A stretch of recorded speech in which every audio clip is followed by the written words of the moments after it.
E3, E3, E3, E3. It's E3 year once again, and no one cares anymore about E3 as much as they used to. And possibly for the best after what happened last time. And I'm not talking about the pandemic one, I'm talking about the one where they had a whole bunch of data leaks. Yeah. Not helping E3's credibility as much as it used to.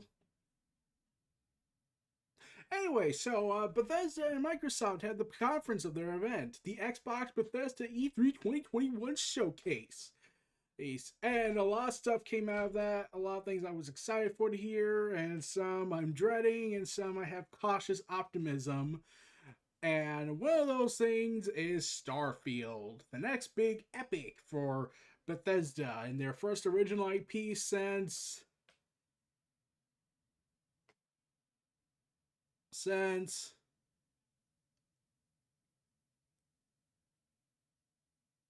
oh my god, it's been that long for me, I think.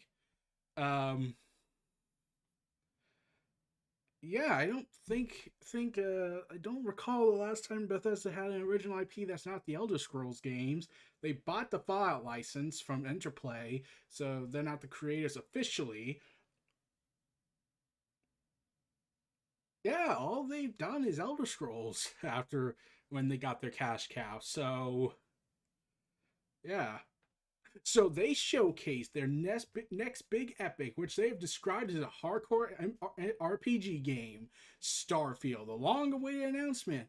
And now everyone's mad because PS5 and 4 got left in the dirt. Due to the exclusivity of Xbox and Bethesda's ownership now, oh, Xbox has complete domain over Bethesda's games, essentially. Like they're still honoring several exclusives, but yeah, PlayStation got screwed. Yeah, yeah, it's not helping. So, as the news post from Xbox Blog, along with the trailer that showcases the new Creation Engine number 2, which means that I'm hoping that. Wait. Oh, now I recall. Now I remember. The Starfield game is their first in a new universe in over 25 years. Yeah, that sounds right. So, when I was born,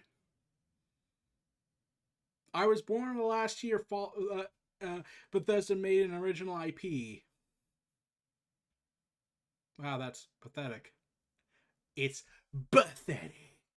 After the disaster that was Fallout 76 and the terrible, terrible year it had trying to fix itself, when really it was somehow finding a way to cannibalize itself and patch back in bugs.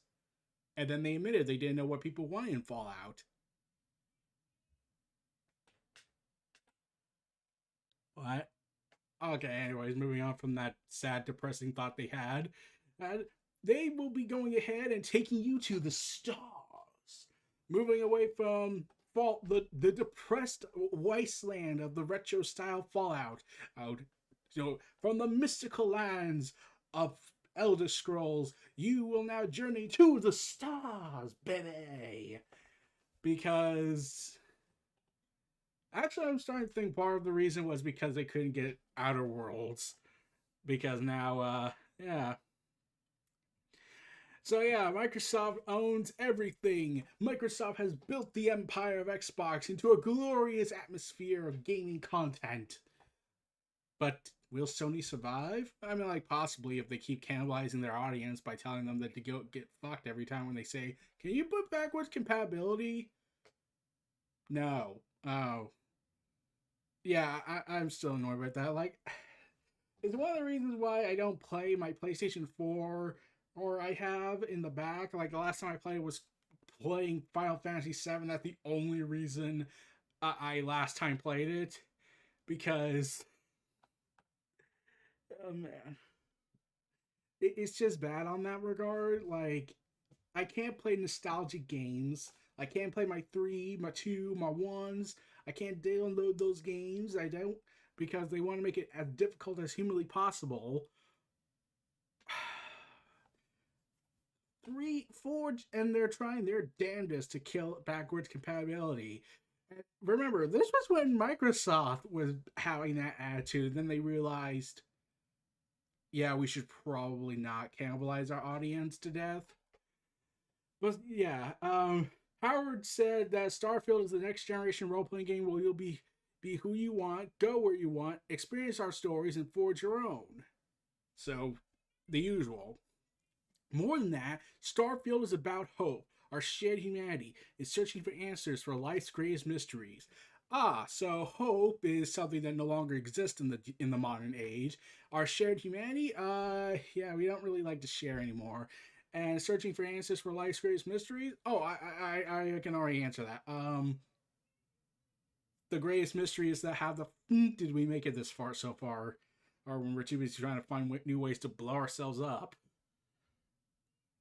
Yeah, I know. I'm very nihilistic and everything, but I'm very depressing and whatnot. But the world made me depressed at this point.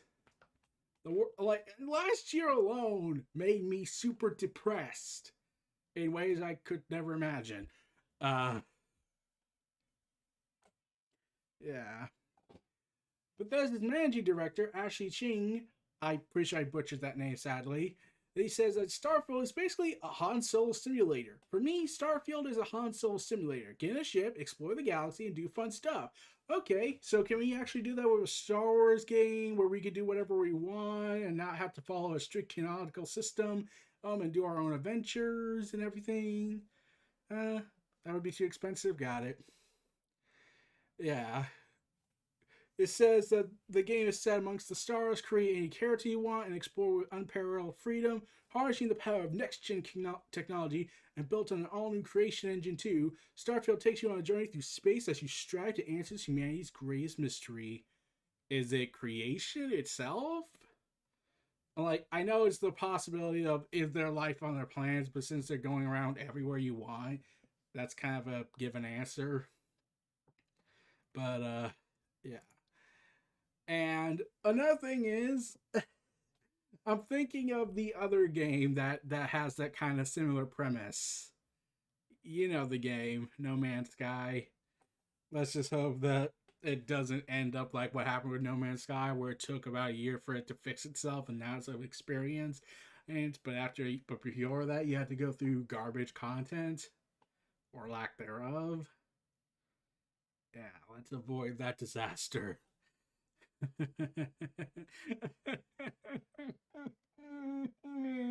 Okay. Also, we get Stalker 2, Heart of Chernobyl. So, after its reveal last year, they received an extended gameplay trailer featuring the apocalypse. Yeah.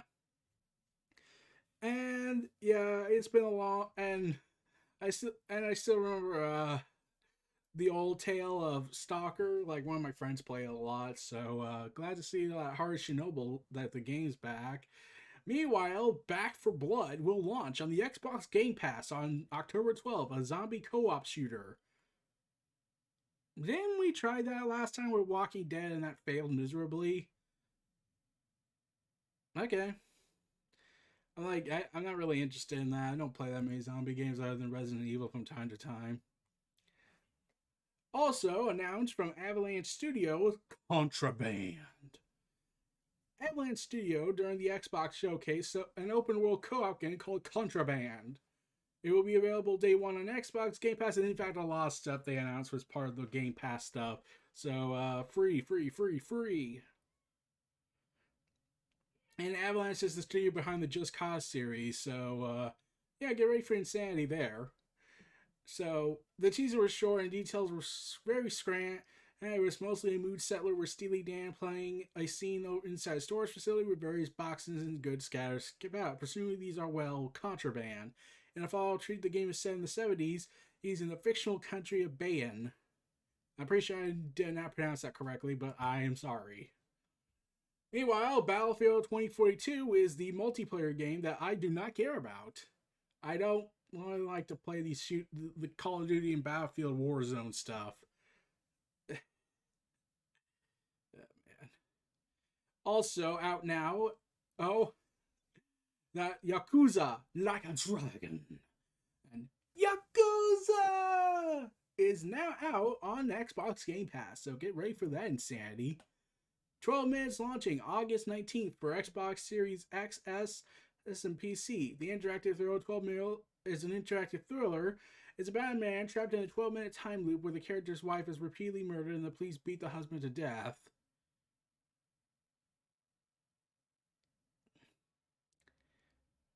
Yeah, that's oh, that's dark.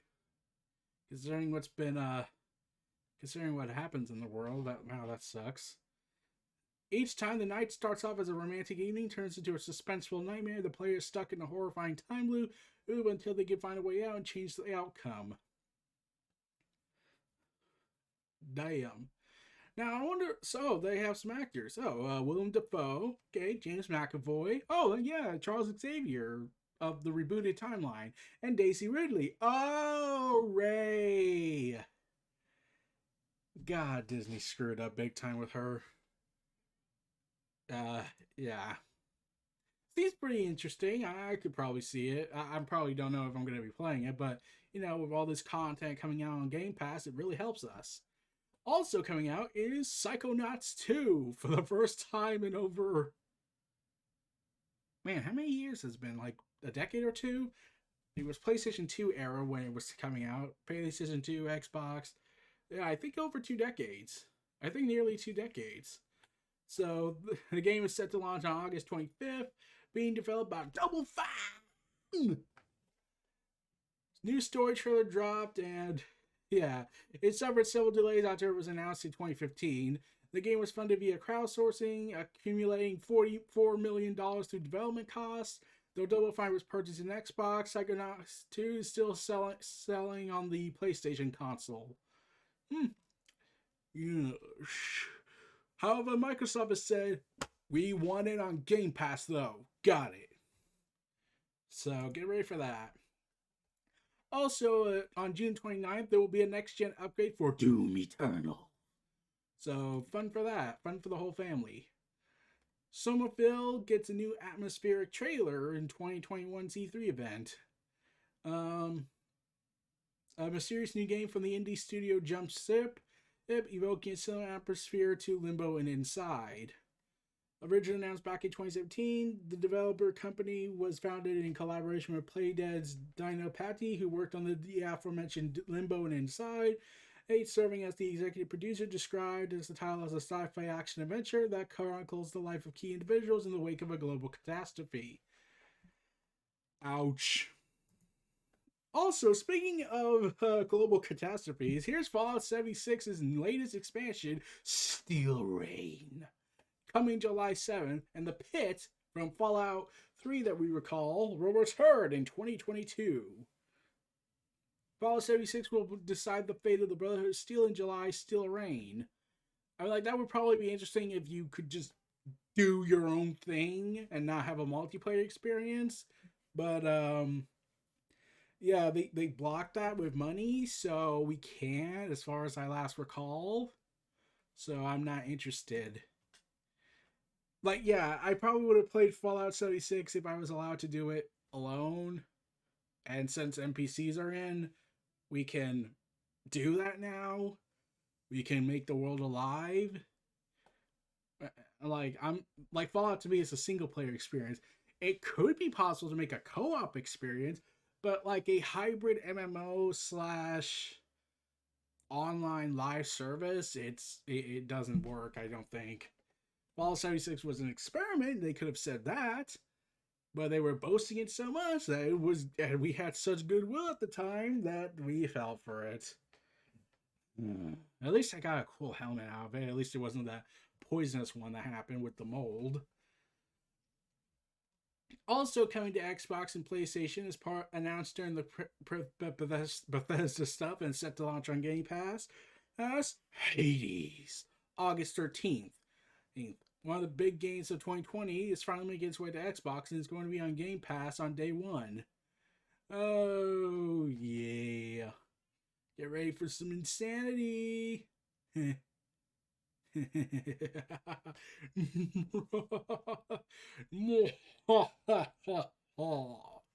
So we'll send them all to Hades. Got it.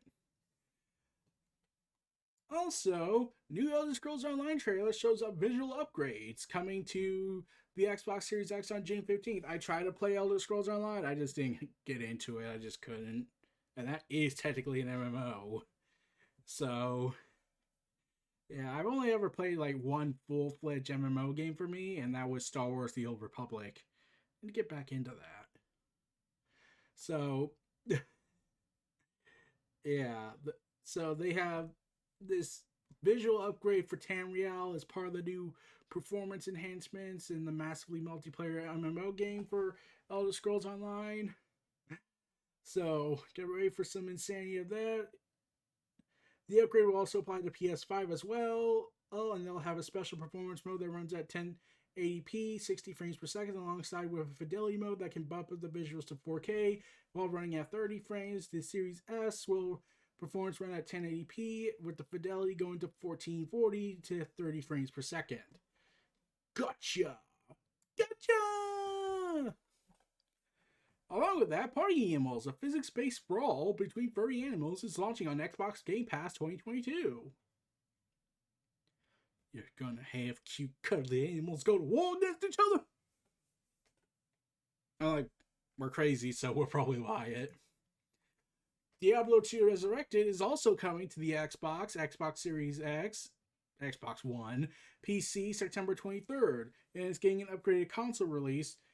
It's getting a console release, so yeah. No mention of Sony. I don't think so, at least. Oh boy. Man, the Sony is just getting left in the dirt here, I think. That's unfair. Along with that, A Plague Tale Requiem is out on Xbox Series X and consoles and PC and Game Pass for 2022. Whoopsie. So, Plague's Tale Innocence, you know, that game where rats basically try to kill everybody. I knew this day would come. So, yeah.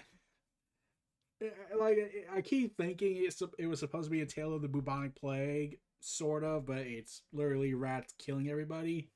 So, and you have to use light, fire, or the saving life and whatnot, and saving yourself and your family. I think I haven't played it. I just seen a review of it from Angry Joe.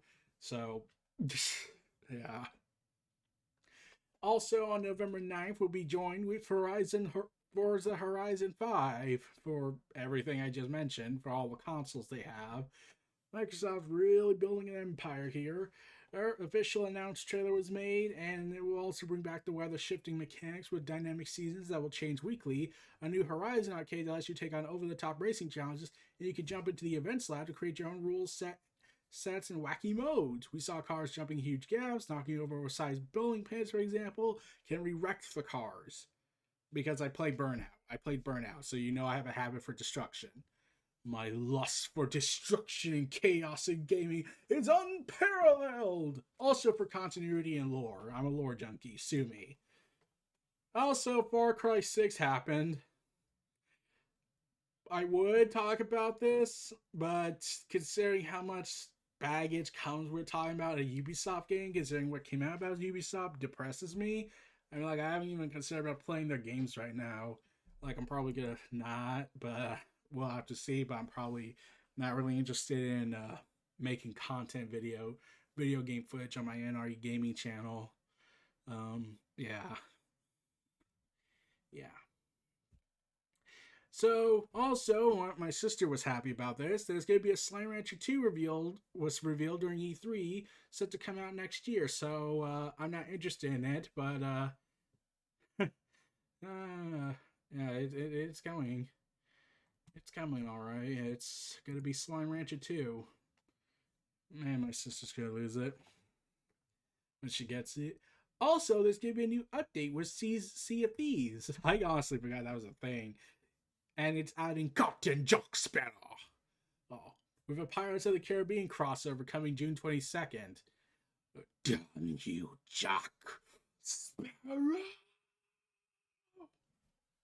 So, Yeah, the swashbuckling multiplayer action video game Suffice is bringing the captain of Jack Sparrow.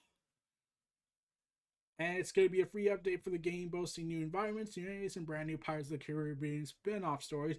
But so all this free update arrives on June 22nd. Uh-huh. And once again, he stole something as a result, and the undead pirates rise from the depths, followed by bloodthirsty mermaids and even Davy Jones himself. Along with several characters coming back, a bit's making a return for a chance for players spending even more time in the Sea of the Damned. A free update appears to have something for all players, regardless of the familiarity with the franchise. So once again, Jack Sparrow screwed up, and now everyone's gonna die. Got it. You really need to stop, man. You need to stop. Or do you need to be chased by zombies again? In the most comedic fashion, Jack Sparrow. Also, there's going to be a new snowboarding game called Shredders. Shredders. And it's a game being for riders and by riders. It will be available on consoles and PC with Game Pass when it launches in December. Developer Foam Punch added the game will include actual professional snowboarders, with the names of the roster being revealed in the coming months. With Shredders, first we have tried building a snowboarding experience that allows you to define your own style. When we talked about the control schemes. In snowboarding, there are so many incredible ways to do a simple 180, and Shredders gives you the level of control, carving and buttering the sensation, and a floating of fresh powder of all feels amazing. Well, we can't experience it. I mean, we could just go and do that. Though I'm lazy, so I'm probably fit for this. To achieve the sensation, and they have kept the convention of one thumbstick for the board and one stick for the body, thus allowing the wide range of controls to be fast or aggressive, and you could change up your style whenever you want. The studio also wants Shredders to encourage freedom and agency over your ride, allowing for rewarding exploration of its game mechanics. We took out a lot of inspiration from a whole bunch of awesome snowboarding films. The amped games from the original Xbox, still so good, and our snowboarding heroes on Instagram. As for multiplayer, Foam Punch said that every other rider you see on the mountain is a real rider playing there with you, which means competition can occur at any given time when the gauntlet is thrown down. Oh, I will throw the gauntlet, and I will prepare for the cleaner! You'll be able to shred with friends, or you can stick to the mountain trails for a solo ride. Got it. Also, Atomic Hearts gets a new trailer at the conference. Once again, coming to Game Pass. It's a first-person shooter. The new trailer showcased some of the powers and weapons players can experiment with. This includes firing electricity from your fingertips and levitating everything around you. So you're God. Got it. You're Dr. Manhattan. As well as equipping yourselves with gun-like pistols and some spiked nail gun or something. Check it out below on the trailer. Oh, okay. There's also bits of melee combat just based off the brief glimpse of gameplay above. Atomic Heart seems like a riff on Bioshock and Dying Light. The bastard. So, Bioshock's declaring war. Also, a new game called Replaced, bringing a gorgeous pixel art dystopia to the Game Pass. Okay, why does everything have to involve nuclear fallout or dystopian governments? Let's see. Replace is a cinematic retro-futuristic action thriller set in a dystopian alternative version of the 80s USA. You are Reach, an AI trapped in a mortal human body against his will. Oh, explore the world, push your body's limits in intense combat, and learn what it's like to be a living being. A dystopian America is set in the 80s. I want to think of that film, but I can't remember its name. The Amanda Hagen reviewed it. Yeah, I saw her. I see her reviews. Oh, Punishment Park. So they finally went through with it in that reality as well. Damn it. Anyways, a new expansion update for Grounded, Shroom and Doom. Boom. A terrifying 8-legged boss adds pets and more. Doom will bring prosperity to the gardens for $5.99. Oh, man. So, lighthearted game coming to Xbox and PC on June 30th. Get ready for that. Also announces The Outer Worlds 2. Yeah, I wanted to call back to that. For Xbox and PC coming to Game Pass. Oh, so Sony's been left in the dirt officially. Got it. Damn you, Outer Worlds. Oh, man. Oh, man. Yeah, so Outer Worlds 2 took aim at games that use D310 to not really share information and instead just tease the logo, which is essentially what this reveal is all about. So the Outer Worlds is likely to be an Xbox PC game exclusive given Obsidian's purchase, which takes place after the first game was announced, after the original game was announced. Well, the Outer Worlds did launch on Xbox Game Pass too, but also launched on the PS4 at the same time. So yeah, if it's not coming to the PS4 and 5, yeah, they've been screwed over. So I'm actually kind of hoping this actually comes to PS4 and 5 because the original is on there. It's like when you did Mass Effect, but you didn't put a PS3 version. I think they gave their reasons at the time, but I don't know. But then they did put it out officially, and then when Mass Effect 3 came out, so they had to wait over 10, a little over 5 years for it. So yeah, that probably sucked, especially when they put 2 and 3 on the original on the PS3, and you're like, wait, how am I supposed to play this if it's on this console? But I haven't played the original. Then they did that digital comic thing to compensate, but like, yeah, people actually wanted to play the original instead of watch YouTube videos who were Sony fans and did not want to go to 360. So, along with that comes The Ascent, an action shooter RPG with both single and co-op gameplay set in a corporate-run cyberpunk metropolis. So cyberpunk, but an action shooter. Okay, check it. And yeah, it will be public. It will be an indie developer studio, Neon Giant. So that means it's not big yet, and published by The Curve Digital. July 29th for Xbox One, Series X and S, and PC will also be available on Game Pass the same day as well. So, yeah. So, get ready for that, everybody. Also, joining them is for PC, Age of Empires 4. The trailers show 2 new factions to players at launch: the French and the Ipsad Dynasty. A new campaign, The 100 Years' War, was also unveiled. It will star Joan of Arc as she leads the French against English forces in the famous conflict. The gameplay shown in the trailer includes city building, land combat with elephants and horses as mounts, naval battles. A first for Age of Empire franchise was also shown for the first time ever. The latest installment in the long-running real-time strategy developed by Relic Entertainment, launching on October 28th on the Game Pass and cloud gaming, and along with PC. Yes!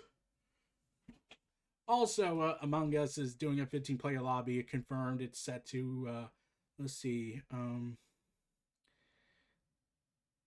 they never gave it depth. It says no release date was given, but it was teased that it's coming soon. So 15 people are now going to be after 10. Man, so now there's going to be 3 imposters among us. Oh man, they're screwed. They're all screwed.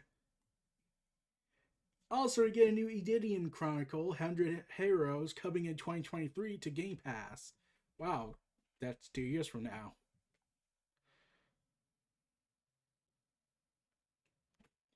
Okay. A spiritual successor to a franchise that made a bundle on Kickstarter back in 2020, several key creative staff who worked on the original games, I can't pronounce it, so I'm not even going to try, have returned for 100 Heroes. There wasn't much info on Rising, but it appears to be a side-scrolling action game. Coming to Xbox, X, and PC in 2023, while Rising will come to the same platforms in 2022, as mentioned, and both games will be available on Game Pass, as all the things up and whatnot, and it was originally supposed to come out this year, but it got delayed to realize growing ambitions, along with the COVID-19 and the sheer amount of money the Kickstarter's raised. Yes! Also, Microsoft's Flight Simulator and Top Gun tie-in is coming to Xbox Series X and S in 2021 of July 27th.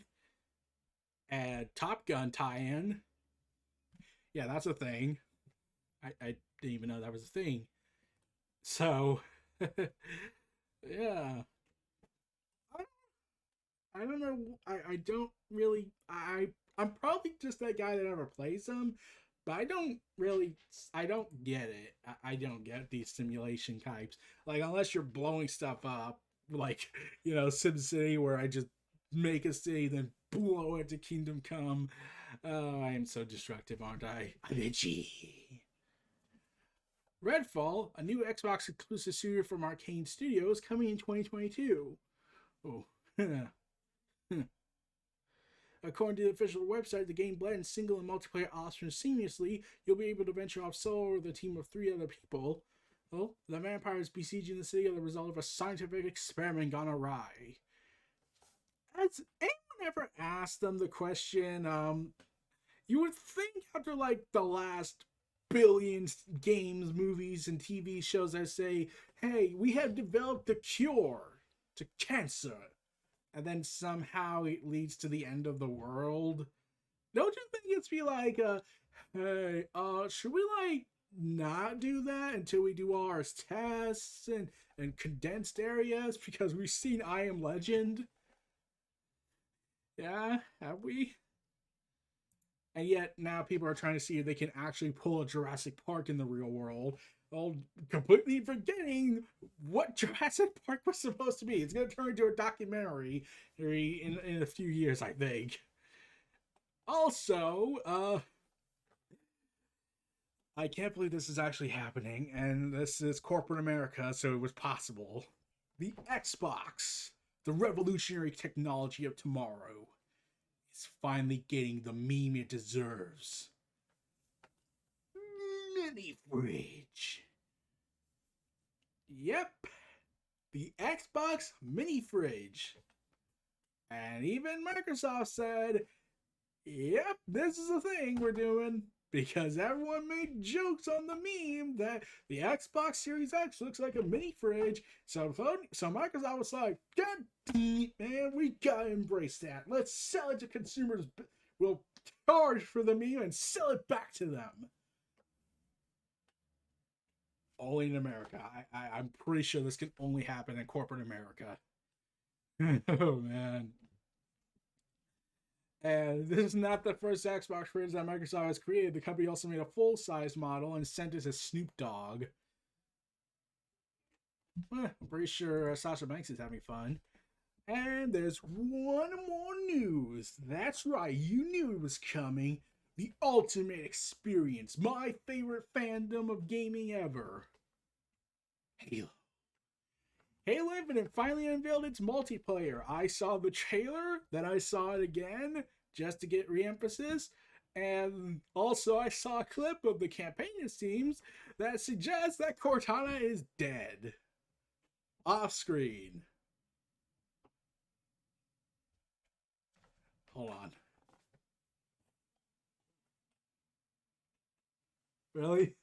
Okay, I'm pretty sure that's the mystery of surrounding the entire game, and it's so they got this Cortana look-alike AI who just looks like Cortana, and yeah, okay, I'm just gonna take a guess. It's gonna end. It's gonna be revealed that that's actually Cortana, who because the AI was killed and then they faked it and whatnot, and complication, and probably Master Chief knows because he likes Cortana and cares about her despite being an artificial intelligence, and it's that he has feelings. So yeah, so did the creative conflict just end in expanded universe material? If that's the case, that's stupid. Like I know I get it. The game Halo 5 was campaign was wildly insane and not the good kind for many, but you gotta follow through with that. You can't just have it be reduced to read the books, read the comics, read everything. Give us more money. Oh man, it would be so terrible if they did that. And then they go ahead and say, "Oh, here's this new girl. She looks like Cortana, sounds like Cortana, but it's not Cortana." Oh man. So, yeah, Halo Infinite will also have its largest, most open wide campaign ever in the franchise history, while multiplayer will support 120 frames per second. And that's also confirmed that the multiplayer will be free to play and the campaign will launch together this holiday season, though an official release date has not been announced. It's just set for holiday 2021. Beta tests are coming. Yeah. We don't know if there's going to be an open beta. No. Okay. And they acknowledge that it's a live service game for Halo's Infinite multiplayer. So if anything is amiss at launch, players can expect updates and improvements over time. But you're working on a Halo Master Chief Collection. In fact, now that I think about it, why not just integrate that into the Master Chief Collection as part of the experience to, keep things smoothly? I don't know. I'm not a game developer. Though that would include microtransactions, so that would suck to see in the Master Chief Collection. So how about we just keep it separate? So we know our expectations and stakes are high. We may not get everything exactly to everyone's liking on day one, but as a live service, we're committed to partnering with players to evolve the game together. With a free-to-play service supporting crossplay on Xbox and PC, along with more inviting new player experience, we're rolling out the red carpet for more players than ever before to jump in and share in this universe and these experiences we've all come to know and love for nearly 20 years. We're as eager and excited as you are to begin the next chapter of this journey together this holiday. We also get classic equipment, embracing the franchise's legacy while imbuing it with modern twists that plays to its strengths. At the same time, the game needs to lay the groundwork on which to grow and evolve in the future. In addition to returning favorites and brand new stuff, weapons, Halo's Infinite Sandbox is punctuated with an addition of Halo 3-esque equipment that game-changing limited use abilities that players will allow to scavenge. In today's trailer, you'll catch the first glimpse of two additional pieces of equipment. The Threat Sensor is an area effect support device that periodically pulsates and illuminates any players within its radius, while the aptly named Repulsor can be used to deflect projectiles and anything else that gets in your way, while zipping across a new map to gain high ground using the grapple shot or digging into your defenses through a drop wall. Okay, so how many people are you going to suspect is going to just go grapple.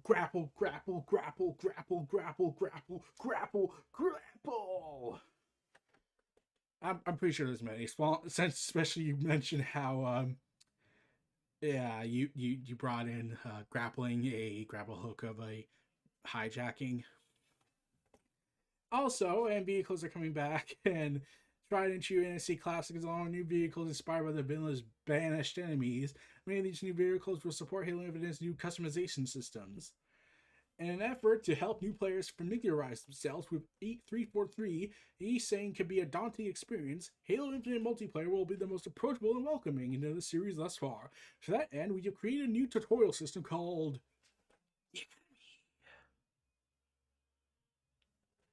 under the mentorship of Spartan Commander, I can't pronounce her, Lariat, the Academy offers players the opportunity to hone their skills, get better acclimated with the armaments and environments of Halo Infinite. Recruits will be able to dial up in marksmanship skills to target a jump range into customizable training services and square up against AI-controlled bots. Career modes let you configure specific loadouts, deploy opponent bots for various skill levels, and practice on your own terms. AI bots. I'm pretty sure I wasn't asking for that for eons and eons. Oh, well, they certainly can't do this. Bots can also be configured in custom games to tailor the experience and even fill in roster spots from MIA fire team members. Greatest Halo game ever! It's the greatest Halo game ever! It's the greatest Halo game ever! We are now in the precipice of greatness! Okay, I gotta be real. I have been asking for AI bots in game and multiplayer matches just for the hell of it. Like, it's been since I was a kid.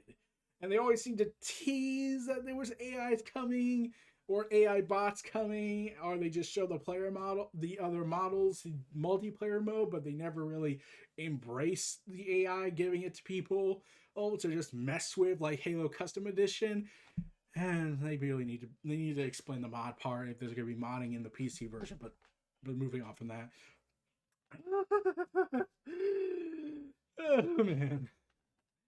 Oh man, which means we can go forward with our custom gaming experience and storm the beaches of Normandy style gameplay. Hopefully. I hope they add a lot of customization on that. Along with that, Halo maps and modes like Classic Arena is coming back to Halo Infinite, where 2 teams of 4 square off. Okay, so yeah, they just announced just Spartans. I was hoping for elites, brutes, maybe some diversity with the big players, or just Spartans and elites. We were so used to that. Along with the return of big team battle. I'm actually hoping they actually add more, like Battlefield. I'm not asking for a battle royale. If that does happen, I'm probably never. I'm probably just gonna try it out and then never try again because I'm not much of a fan of battle royales. Unless it's the respawn kind where it's 128 players divided into two, where they go to war in the most insane possible level, and then we can charge and yell at the top of our lungs, "And tonight we died in hell." Oh, yeah. Split screen and LAN play are RPCRs also support modes of play. Split screens back. Oh man, Halo 5 players were pissed that day.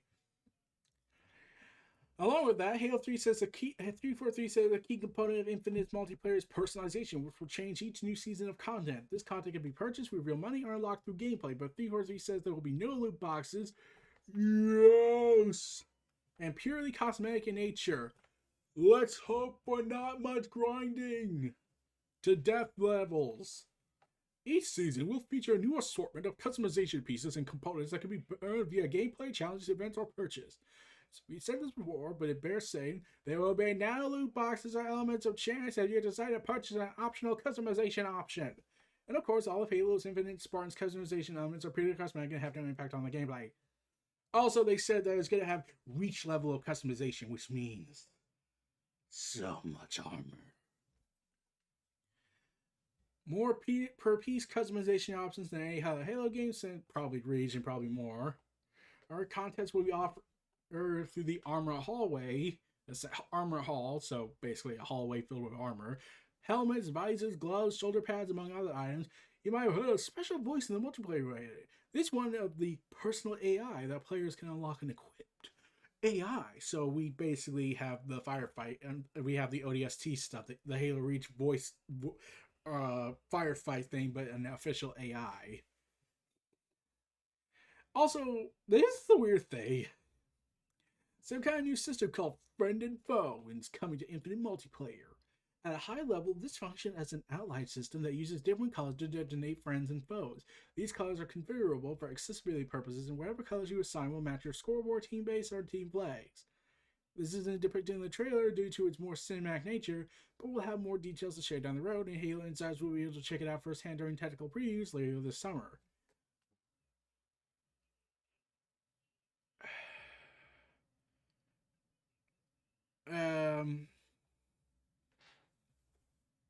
What?